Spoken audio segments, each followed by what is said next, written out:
Jai Sri Mahagam Ganapatiye Namaha. Om Namah Shivaya. Today we will try to hear the slokas from Lord Sri Sivasasra Parayanam from 86 till 90 and learn them. The text of these slokas are given in the description below.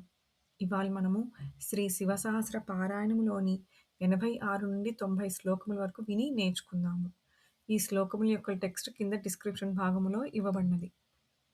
हिरण्यबाहुश्च तथा गुहापालः प्रवेशिनां प्रकृष्टारिमहाहर्षो जितकामो जितेन्द्रियः गान्धारश्च सुवासश्च तपः सक्तो रतिर्नरः महागीतो महानृत्यो यप्स्य रोगनसेवितः महाकेतुर्महाधातुर्नैक सानुच्चरश्चलः आवेदनीय आदेशः सर्वगन्धसुखावहः तोरणस्तारणो वातः परिधिपतिखेचरः संयोगो वर्धनो वृद्धो अतिवृद्धो गुणाधिकः नित्य आत्मसहायश्च देवासुरपतिः